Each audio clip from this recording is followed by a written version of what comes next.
Olá, meu nome é Thaís e eu sou professora de Química. Neste vídeo eu vou fazer uma revisão dos conteúdos abordados no PET Volume 1 de Química e servirá também de base para as 15 questões complementares. Então vamos lá. Começando falando sobre matéria. Matéria é tudo que tem massa e ocupa algum lugar no espaço. Essa matéria pode estar em três formas diferentes, no estado sólido, líquido ou gasoso. Quando a gente tem o estado sólido, nós temos as moléculas muito próximas umas das outras, então elas não têm tanta possibilidade de movimento. Logo, quando a gente fala de estado sólido, a gente vai ter volume e forma bem definidas. Agora, quando a gente passa para o estado líquido, as moléculas estão um pouco mais afastadas, então elas conseguem se movimentar mais. Dessa forma, o volume e a forma vão ser definidos pelo recipiente que está esse líquido. Quando a gente tem o estado gasoso, as moléculas estão bem mais distantes, então elas têm muita opção de movimento. Então a forma e o volume não são tão bem definidos. Quando a gente fala de massa, massa é a quantidade de material presente em um corpo. Geralmente a gente utiliza as unidades miligrama, grama e quilograma. Já volume é o espaço que um corpo ocupa, e as unidades são mililitro e litro, as mais usadas em química, tá? Essas são algumas características específicas da matéria, tá? Dos materiais, assim como ponto de fusão e de ebulição. A fusão ocorre quando a gente passa do estado sólido para o estado líquido, e a ebulição quando a gente passa do estado líquido para o estado gasoso. Então, todos os materiais vão ter um ponto de fusão e um ponto de ebulição específico. O que seria esse ponto? A temperatura. Então, quando um material chega naquele ponto de fusão, naquela temperatura, ele vai começar a passar do estado sólido para o estado líquido. Quando a gente chega no ponto de ebulição, naquela temperatura, ele vai começar a passar do estado líquido para o estado gasoso. E esses valores são tabelados, tá? Então, cada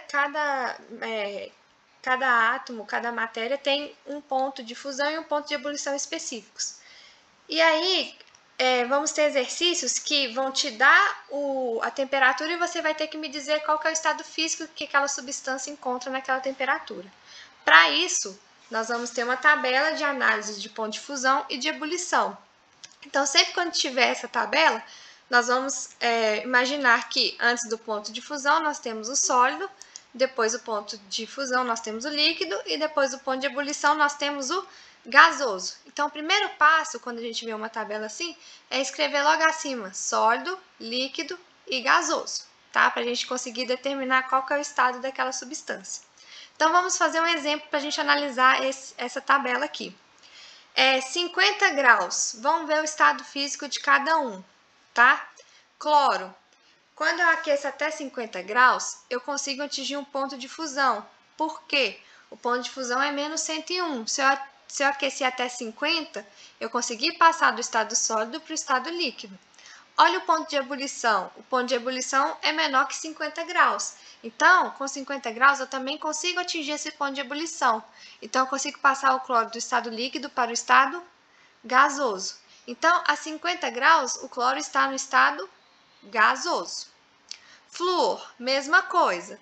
Eu consigo atingir o ponto de fusão e consigo atingir o ponto de ebulição. Então, o flúor encontra-se no estado gasoso. Agora, olha o bromo. Se eu aquecer até 50 graus, eu consigo passar o ponto de fusão, então sair do estado sólido para o estado líquido, mas eu não consigo atingir o ponto de ebulição. Então, a 50 graus, o bromo está aqui, ó, entre o ponto de fusão e o ponto de ebulição. Então, ele está no estado líquido. Já o mercúrio, consigo atingir o ponto de fusão, mas não atinge o ponto de ebulição. Então, a 50 graus, o mercúrio também está no estado líquido. Agora, olha o iodo. A 50 graus, eu não consigo atingir nem o ponto de fusão. Então, se eu não atingir o ponto de fusão, a 50 graus, o iodo está no estado sólido. Então, quem está no estado líquido a 50 graus? O bromo e o mercúrio, tá? 190 graus.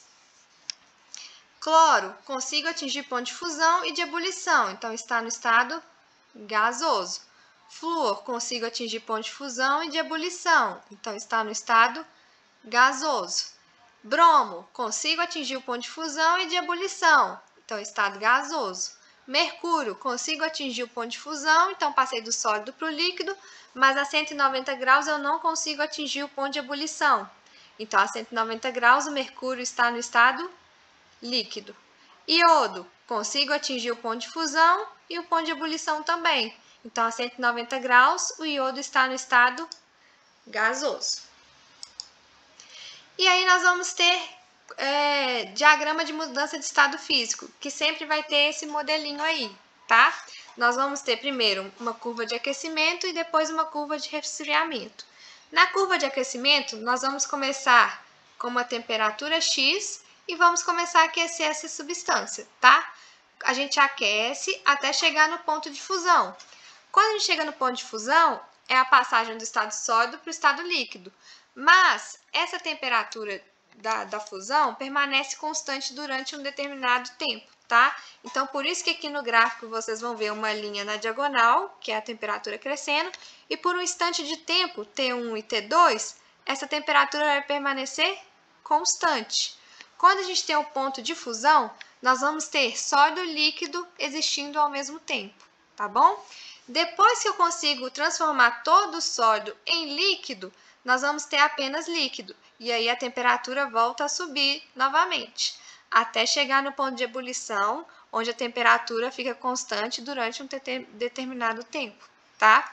No ponto de ebulição, nós vamos ter líquido e vapor coexistindo ao mesmo tempo, tá? Até eu conseguir transformar todo o líquido em vapor, e aí sim eu vou ter apenas vapor e a temperatura continua subindo, tá? Então, um gráfico de mudança de estado físico vai ser sempre nesse formato aqui. Então, antes do ponto de fusão, nós temos sólido, no ponto de fusão, nós temos sólido e líquido, após o ponto de fusão, nós temos apenas líquido, no ponto de ebulição, nós temos líquido e vapor, e após o ponto de ebulição, nós temos apenas vapor, tá? Mas também nós vamos ter a curva de resfriamento, que é justamente ao contrário, eu vou resfriar essa substância.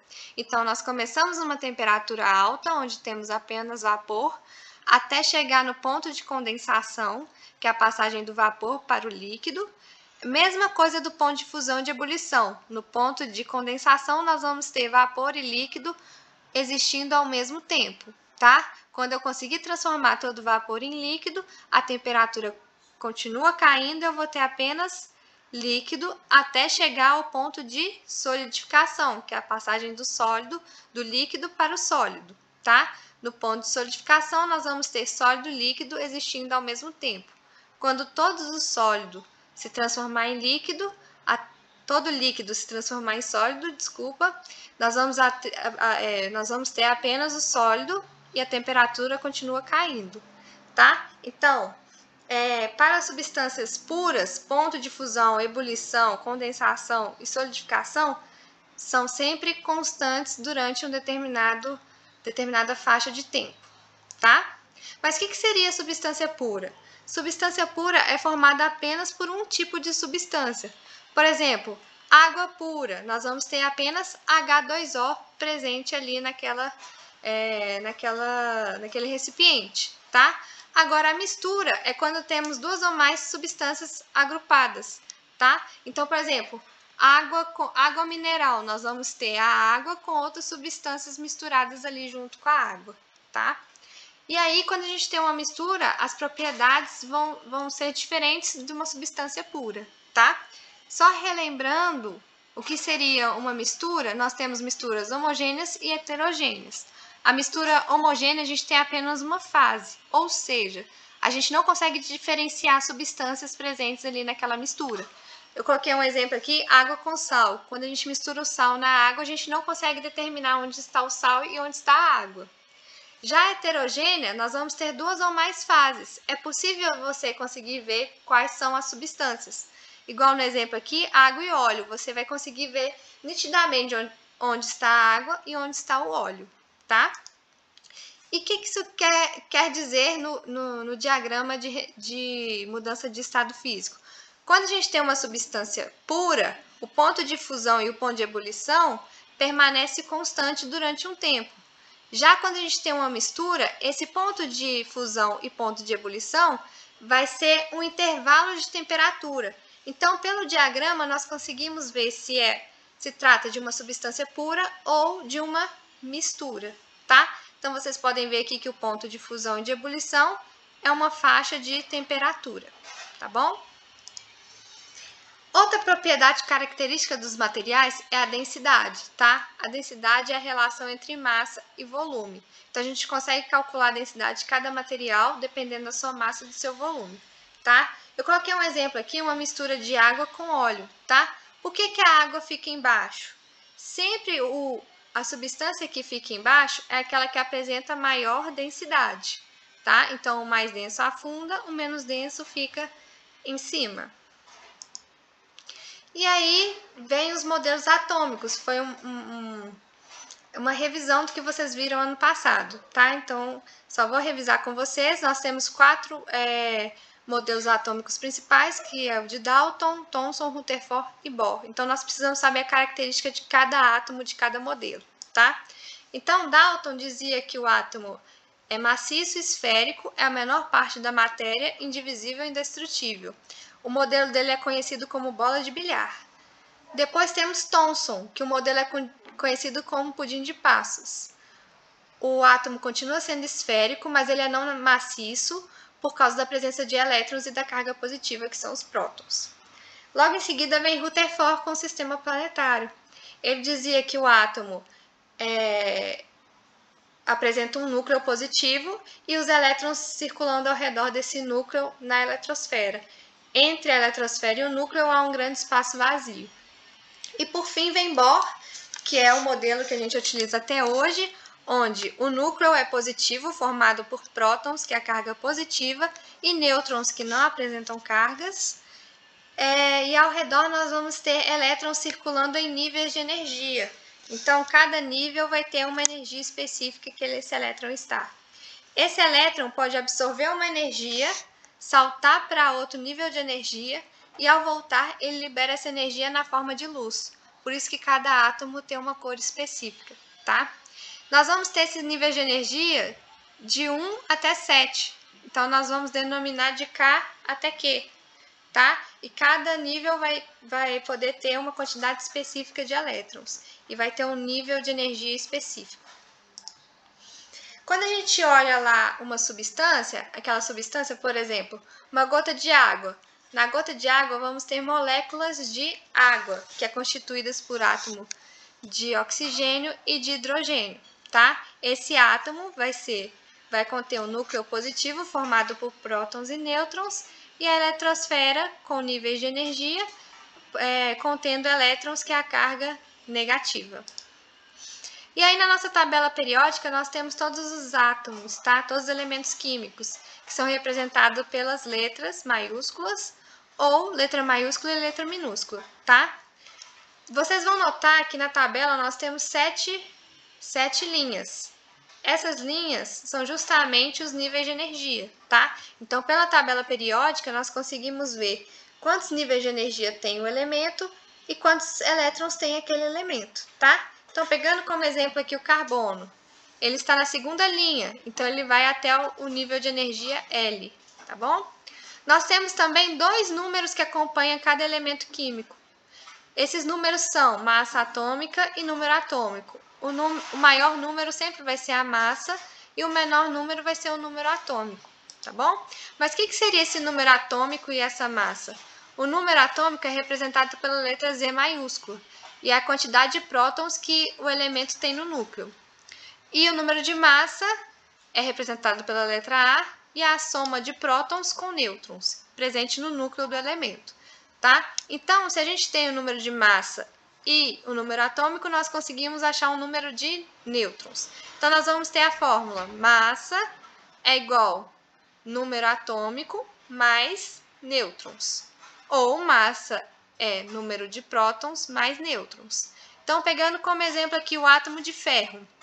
Ferro, 56 e 26. O maior número é a massa. Então, o A é 56 e o menor número é o número atômico. Então, Z é 26.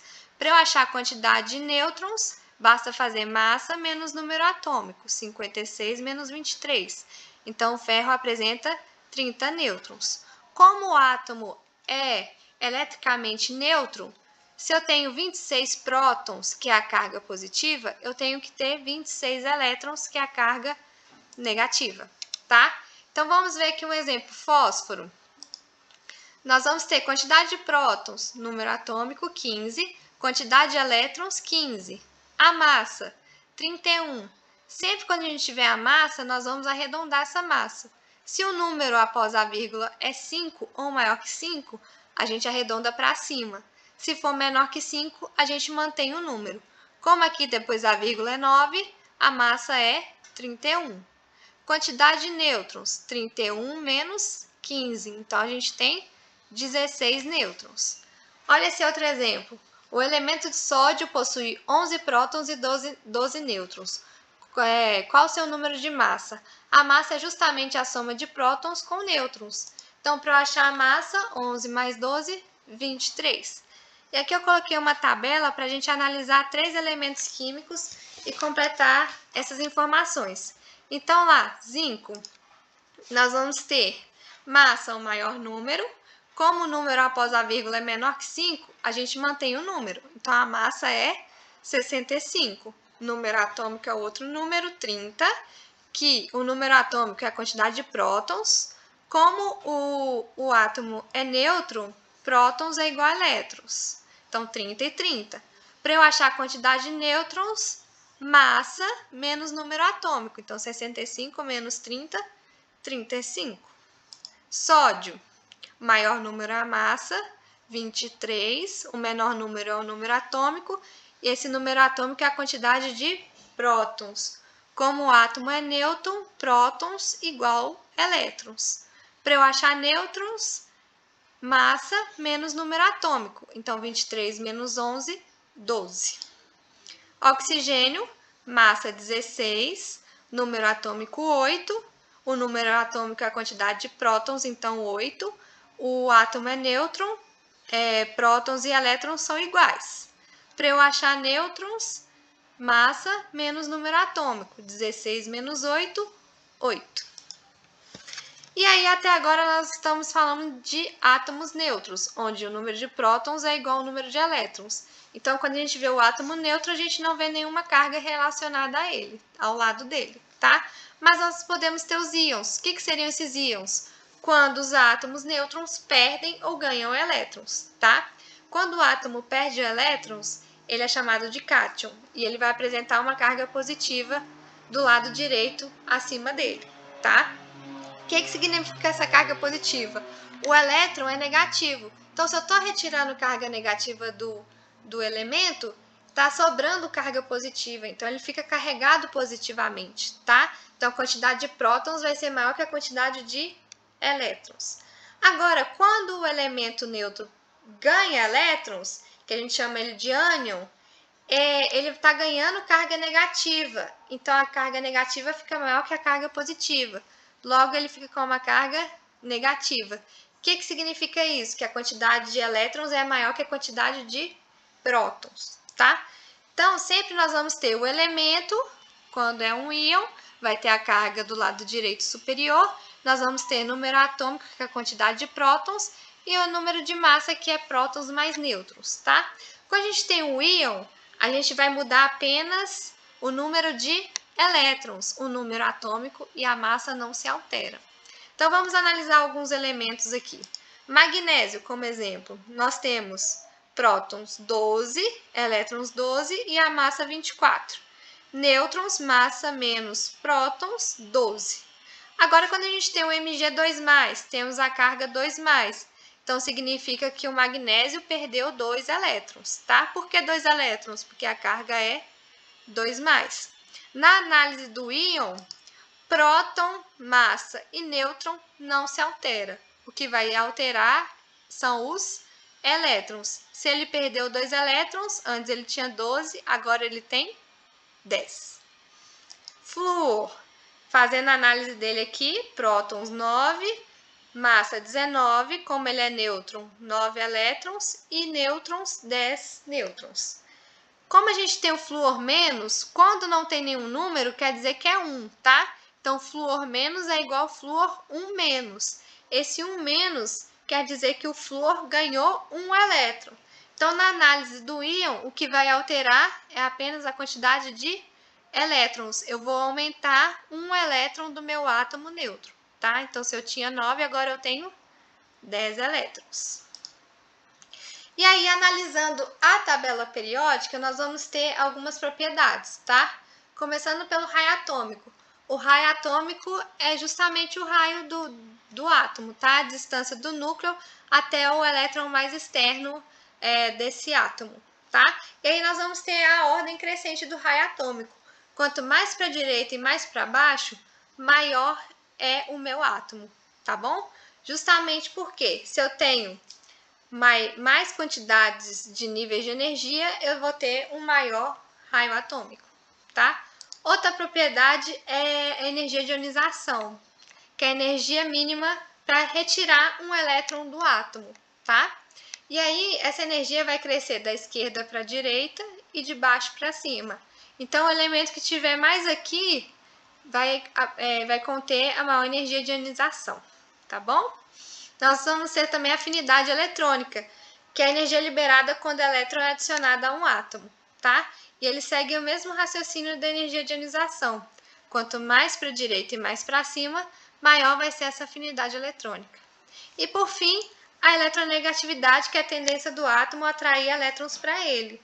E aí vai ser a mesma lógica da energia de ionização e afinidade eletrônica. Quanto mais para a direita e mais para cima, mais eletronegativo vai ser esse átomo, tá? Então, analisando nossa tabela periódica, se a gente comparar, por exemplo, cálcio e bário, o bário vai ter maior raio atômico do que o cálcio, tá? Porque ele está mais embaixo. Então, o bário é maior do que o cálcio. Só que o cálcio tem maior energia de ionização, tem maior afinidade eletrônica e tem maior eletronegatividade, tá bom? Se a gente pegar, por exemplo, magnésio e alumínio, o magnésio vai ser maior do que o alumínio e o alumínio vai ser mais eletronegativo do que o magnésio, tá? Então, as análises vão ser feitas na tabela periódica. Olhando aqui a tabela periódica também, nós temos uma divisão, nós temos elementos em azul e elementos em branco. O que seria isso? A divisão justamente de quem são metais e ametais. Os metais que estão de branco, eles são bons condutores de corrente elétrica e calor, tá? Eles apresentam um brilho metálico característico e eles também possuem temperatura de fusão muito alta, tá? Já os ametais, eles são maus condutores de eletricidade.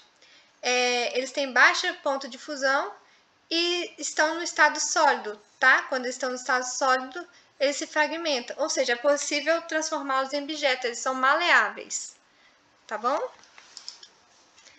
E aí, vocês estudaram também a regra do octeto. O que seria a regra do octeto? Os átomos vão se ligar para ficarem estáveis igual um gás nobre. O que o gás nobre tem? Ele tem 8 elétrons na última camada, tá? Só para relembrar do primeiro ano, nós temos a tabela dividida, os elementos divididos entre famílias. Cada família vai ter propriedades semelhantes, tá? Os seus elementos. Então, a família 1A vai apresentar um elétron na camada de valência. O que seria a camada de valência? A camada mais externa do átomo, tá? A família 2A vai ter 2 elétrons na camada de valência, a 3A 3 e assim por diante, até a família 8A, que apresenta 8 elétrons na camada de valência, que são os gases nobres. Então, os outros elementos químicos vão se ligar para ser estáveis igual a um gás nobre. E o que traz essa estabilidade para o gás nobre? É justamente ter 8 elétrons na camada de valência, tá bom? Então, essa é a regra do octeto. A ligação química é feita para o átomo conseguir 8 elétrons na camada de valência, tá? E aqui eu coloquei para vocês as famílias e a quantidade de elétrons na última camada que cada família tem, tá? Lembrando que todos os elementos da família apresentam as características semelhantes. Então, nós vamos ter 3 tipos de ligação: ligação iônica, covalente e metálica, tá bom? Quando a gente tem um metal com um ametal, nós vamos ter ligação iônica, tá? os metais vão doar os seus elétrons para os ametais que vão receber esses elétrons. Na ligação iônica, nós vamos ter, então, a transferência de elétrons, tá? Toda ligação iônica tem ponto de fusão e de ebulição alto, é uma ligação química muito forte, então ela é difícil de ser quebrada. Ela forma retículos cristalinos, geralmente por ser uma ligação muito forte, eles são sólidos em temperatura ambiente, são duros e quebradiços.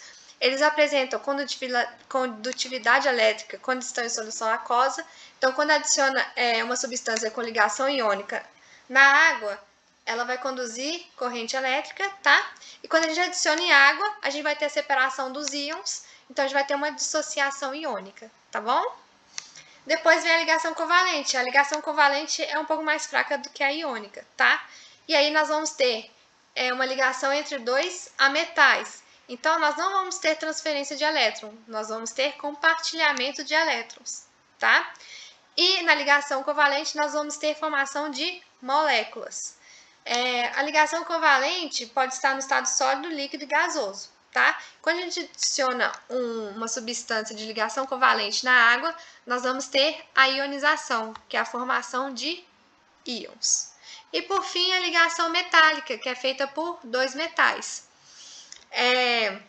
Geralmente, as substâncias de ligação metálicas são sólidas em temperatura ambiente, exceto mercúrio, tá? Igual quando a gente tem o termômetro de mercúrio, o mercúrio está no estado líquido na temperatura ambiente.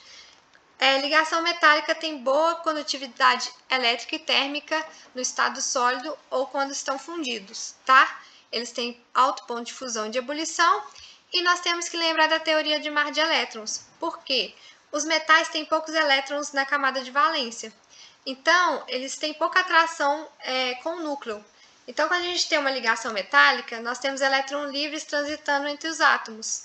E esses elétrons livres que deixam a ligação metálica ser uma boa condutora de eletricidade e de calor.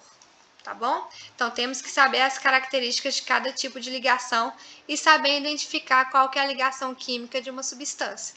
Como que a gente faz isso? Olhando a tabela periódica, vendo se o átomo é um metal ou um ametal. Por exemplo, NaCl, cloreto de sódio, é composto por Na, sódio, e cloro, Cl, tá? O sódio, Na, cadê o Na? Ó, família 1A, ele é um metal. Já o cloro é um ametal. Ligação entre metal e ametal, ligação iônica. Então, NaCl é uma ligação iônica.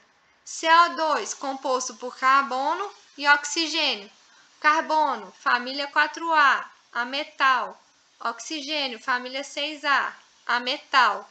Ametal com ametal, ligação covalente. MgCl2, magnésio, família 2A. Então, é um metal. Cloro, família 7A, ametal. Metal com ametal, ligação iônica. K2O, potássio, metal, oxigênio, ametal. Metal com ametal, ligação iônica. NH3, nitrogênio, ametal, hidrogênio, ametal, ametal com ametal, ligação covalente. E aí, além das ligações químicas que nós temos forças intermoleculares, que é justamente uma ligação, uma interação entre uma molécula e outra. Quando a gente olha a água, por exemplo, H2O, nós vamos ter dois ametais ligados, então nós temos ligação covalente. Então, a ligação entre o oxigênio e o hidrogênio é uma ligação covalente. Mas a molécula de água, uma molécula de água vai interagir com outra molécula de água. Essa interação a gente chama de forças intermoleculares. Nós podemos ter três tipos de força, tá? A mais fraca que a gente tem é dipolo instantâneo e dipolo induzido, tá? Ou também forças de London. Essas forças de London acontecem quando a gente tem moléculas apolares, tá? A polaridade é uma relação direta com a eletronegatividade, tá? Quando a gente tem átomos diferentes, nós vamos ter eletronegatividades diferentes. E o átomo mais eletronegativo vai tender a puxar os elétrons para o seu lado. Então, o átomo mais eletronegativo vai formar um polo negativo e o menos eletronegativo um polo positivo, tá? Quando a gente tem uma molécula polar, nós não temos esses polos. Então, a molécula polar geralmente é formada por um tipo de átomo, tá? Por exemplo, H2, O2, nós não temos um átomo mais eletronegativo do que o outro. Só que por um instante de tempo, um átomo vai puxar mais os elétrons para o seu lado, formando um polo negativo instantâneo. Esse polo negativo instantâneo vai induzir o outro a formar um polo positivo e um polo negativo. Então, vai ser induzida a formação desses polos e essa interação vai ser muito fraca, muito fácil de ser quebrada, tá bom? Agora, quando a gente tem moléculas apolares, por exemplo, formada por átomos diferentes, onde um vai ser mais eletronegativo do que o outro, nós vamos ter polos positivos e polos negativos. Então, o polo positivo de uma vai interagir com o polo negativo da outra e assim por diante.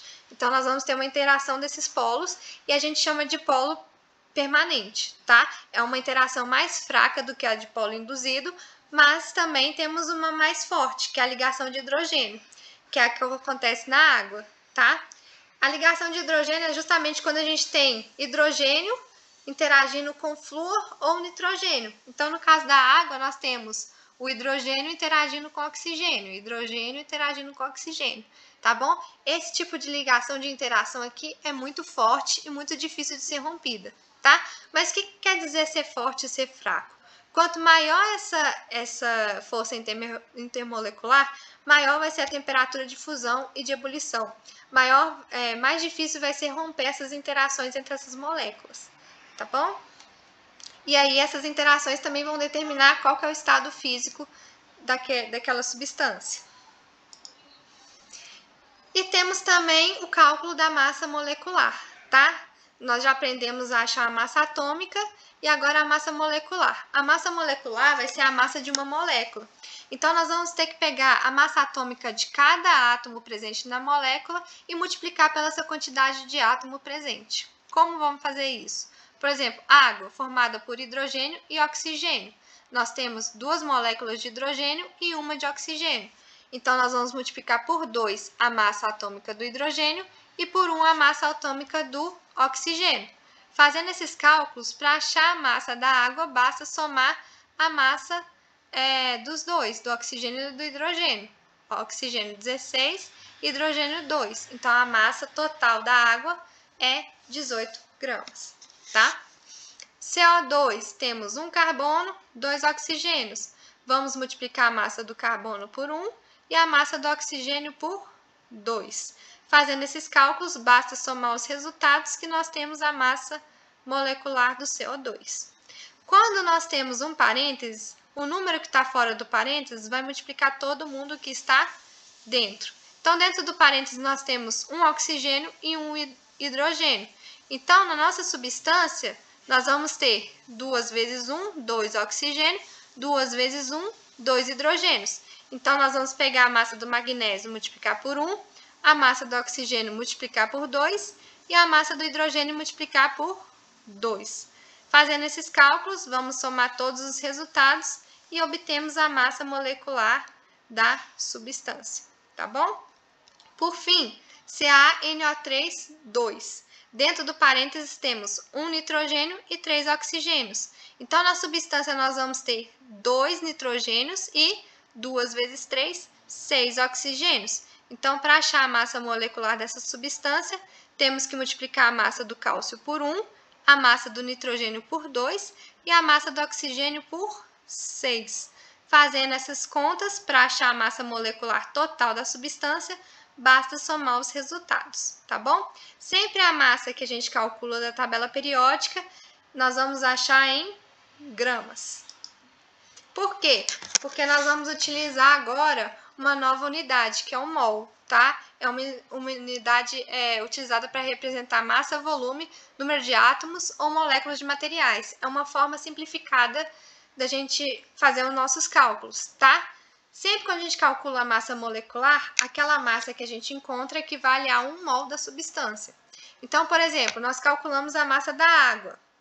A massa da água é 18 gramas.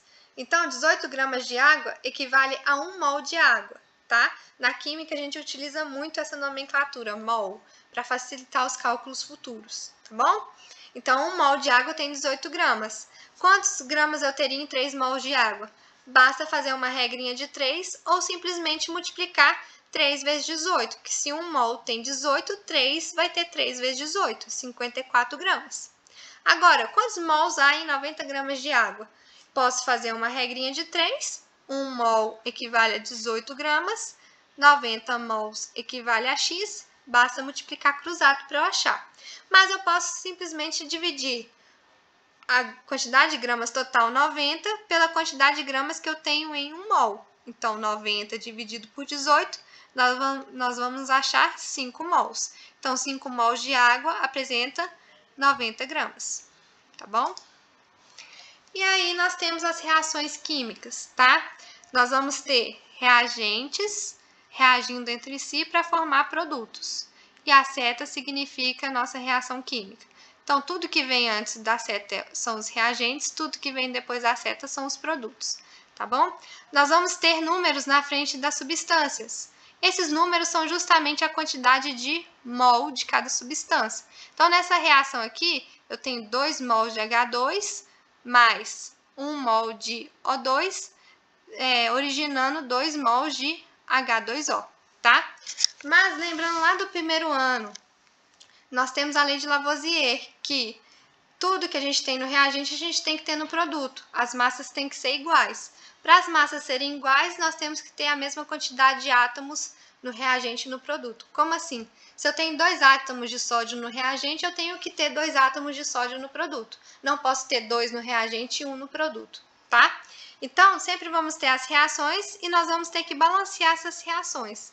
Para balancear essas reações, nós vamos olhar átomo por átomo, usando a regrinha do macho. O que é essa regrinha? Vamos olhar primeiro o metal, depois o ametal, depois o carbono, hidrogênio e, por fim, o oxigênio, para facilitar o processo, tá? Então, vamos fazer como exemplo aqui a primeira. SO2 mais NaOH, dando Na2SO3 mais água. Então, nós vamos começar olhando o metal, que é o sódio, Na. No reagente, a gente tem um átomo de Na e no produto são 2 átomos. Então, eu tenho que igualar essas quantidades. Então, se eu tenho 2 no produto, eu tenho que ter 2 no reagente. Para eu ter 2 no reagente, eu acrescento o número 2 na frente da substância. Quando eu adiciono esse número 2 na frente da substância, ele vai multiplicar todo mundo que está na substância. Então, eu vou ter 2 Na, 2 oxigênios e 2 hidrogênios, tá? Então, o número de Na está ok agora. Partimos para o ametal, que é o S, enxofre. Temos um enxofre no reagente e um enxofre no produto. Então, como está igual, não precisamos mudar, não precisamos mexer, tá? Próximo a olhar carbono. Não temos carbono na reação, então pulamos para o hidrogênio. No reagente nós temos 2 hidrogênios. No produto nós temos 2, então está ok. Por fim, oxigênio. Nós temos 2 do SO2 e 2 do NaOH. Então, nos reagentes, nós temos 4 oxigênios no total. Então, no produto, nós temos que ter 4. Olha só, do Na2SO3 nós temos 3, com 1 da água, 4. Então, nossa reação está balanceada. E esses números que aparecem na frente das substâncias, a gente chama de coeficientes da reação. Então, nessa primeira reação aqui, os coeficientes são 1, 2, 1, 1. Lembrando que quando não aparece número, nós temos 1. Próxima reação, começando pelo alumínio, que é o metal. No reagente a gente tem 2, no produto a gente tem 1. Então, tem que adicionar um número aqui na frente do alumínio para ter 2 alumínios. Então, a gente adiciona o número 2. Quando adiciona esse número 2, lembrar que ele está multiplicando o alumínio e o cloro, tá? Então, passando para o ametal, que é o cloro. No reagente eu tenho 1, no produto eu tenho 2 vezes 3, 6 cloros. Então, no reagente eu tenho que ter 6 também. Para eu ter 6 cloros no reagente, eu adiciono um 6 na frente do HCl, tá? Lembrando que esse 6 vai multiplicar tanto o hidrogênio quanto o cloro. Passamos agora para o hidrogênio. Temos 6 hidrogênios no reagente e 2 no produto. Então, se eu tenho 6 no reagente, eu tenho que ter 6 no produto. Eu tenho que adicionar aqui na frente da água um número que vezes 2 dá 6, para eu ter 6 hidrogênios. Esse número é o 3. Então, 3 vezes 2, 6 hidrogênios. Tranquilo. Por fim, oxigênio. No reagente eu tenho 3, então no produto eu tenho que ter 3. Como eu adicionei o 3 na frente da água, eu vou ter 3 oxigênios. Então, a reação está balanceada e os coeficientes são 1, 6, 2 e 3, tá? Por fim, a última, começando pelo bário, o nosso metal, tem 1 no reagente, 1 no produto. A metal, nitrogênio, 1 no reagente, olha só, não esquecer do parênteses, eu tenho 2 no produto. Se eu tenho 2 no produto, eu tenho que ter 2 no reagente. Para eu ter 2 no reagente, eu acrescento um 2 na frente do HNO3, tá? Esse 2 vai multiplicar tanto o hidrogênio, o nitrogênio e o oxigênio. Tá, metal e ametal está ok. Então, vamos para o hidrogênio. No reagente eu tenho 2, no produto eu tenho 2, tá ok. Oxigênio, reagente, 4 com 6, 2 vezes 3, 6. Então, 4 com 6, 10 oxigênios no reagente. No produto, 2 vezes 3, 6, com 2, 8, com 2, 10. Então, 10 oxigênios no produto. Então, a quantidade está ok. E os coeficientes são 1, 2, 1, 1 e 1. E por fim, o último conteúdo trabalhado no PET é o conceito de ácido e base, tá? Os ácidos e bases estão presentes no nosso dia a dia, tanto nos alimentos quanto nos materiais de limpeza, tá? Mas o que seria um ácido? O ácido é toda substância que, quando eu adiciono na água, vai liberar íons H+. E toda base é uma substância que, quando adiciono na água, vai liberar o íon OH-, tá? Então, começando pelos ácidos, coloquei aí alguns ácidos presentes no nosso dia a dia, tá? Para vocês depois darem uma olhada. Como que a gente vai identificar o que é um ácido, tá? O ácido sempre vai ter hidrogênio, tá? Então, geralmente, o ácido começa com H. O ácido são compostos moleculares, ligação covalente, então é formado pelo hidrogênio mais um ametal, tá? Ácidos têm sabor azedo, eles sofrem ionização por serem ligação covalente, né? E eles conduzem corrente elétrica em meio aquoso, porque quando eles são adicionados em água, eles formam íons, tá? Nós vamos ter classificações monoácido, diácido, triácido, tetraácido e assim por diante. O que significa isso? É justamente a quantidade de hidrogênios presente no ácido. Se o ácido tem um hidrogênio, ele é um monoácido. Se ele tem 3 hidrogênios, ele é um triácido. E assim por diante, tá? Então, para identificar um ácido, ele sempre vai ter o hidrogênio, tá? Ligado a um ametal, ou mais de um ametal, tá? Eu coloquei alguns exemplos aqui para vocês identificarem.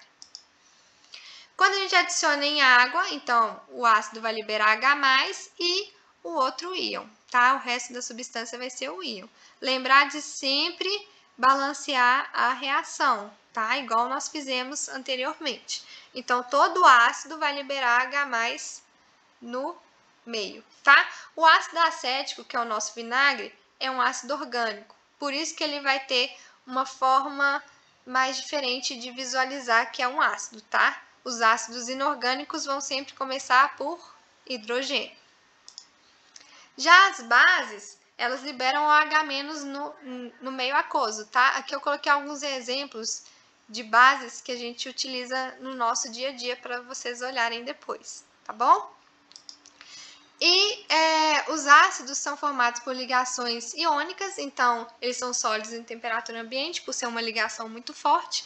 Eles conduzem corrente elétrica tanto no estado líquido ou na água, porque eles sofrem dissociação iônica, características da ligação iônica, tá? E a maioria das bases são insolúveis em água, tá? Quando a gente tem base, a gente sempre vai ter um metal ligado a OH. Então, sempre vai ser esse tipo de formato de fórmula, tá? Nós vamos ter também monobases, dibases, tribases, tetabases e assim por diante. Isso se refere à quantidade de OH presente na base, tá? Se eu tiver um OH, vai ser monobase. Se eu tiver 3 OH, vai ser tribase. Lembrando que o OH sempre vem entre parênteses, tá bom? Que é justamente o que é liberado na água. Então, quando eu adiciono uma base na água, eu vou liberar o íon positivo e o OH-, tá? Esse OH- que determina que é uma base. Eu coloquei aqui, em termos de curiosidade, algumas bases que são solúveis e algumas bases que são insolúveis, tá bom? Por fim não. Depois disso vem os sais, tá? Coloquei os sais, alguns sais que a gente usa no dia a dia aqui para vocês verem. Os sais são formados justamente por uma reação entre ácido e base. Essa reação a gente chama de reação de neutralização, tá?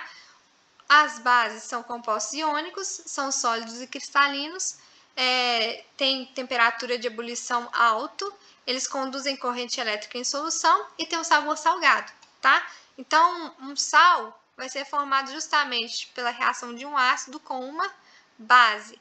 O hidrogênio do ácido vai se ligar ao OH da base, formando a água, tá? E o restante do ácido e da base vai formar o sal. Então, sempre numa reação entre ácido e base, nós vamos ter liberação de água e formação do sal. E por fim, os óxidos, tá? Coloquei alguns óxidos do nosso dia a dia aqui, que a gente conhece. E o óxido sempre é formado por oxigênio, tá? Vai ser um elemento químico com oxigênio. Então, os óxidos são substâncias binárias, tá? Justamente por ter oxigênio e um outro elemento. São formados, esse outro elemento pode ser qualquer elemento, exceto o flúor, tá? Temos óxidos metálicos e não metálicos, tá? O que seria um óxido metálico? Quando eles reagem com ácidos, eles formam sal e água. Então, os óxidos metálicos que são formados por oxigênio com o metal, eles são os óxidos básicos. Então, eles funcionam como uma base. Já os óxidos não metálicos, que são aqueles ligados oxigênio com a metal, são oxiácidos, tá? Porque quando eles reagem com bases, eles formam sal e água, tá? Então, eu coloquei até um exemplo aqui, ó. Um óxido metálico, um óxido básico, formado por oxigênio com um metal que é o cálcio. Quando ele reage com a água, ele forma uma base. Já o óxido não metálico, que é um óxido ácido, quando ele reage com a água, ele forma um ácido. E por fim, nós terminamos aqui. Espero que tenha ajudado vocês. Qualquer dúvida podem me procurar e bons estudos!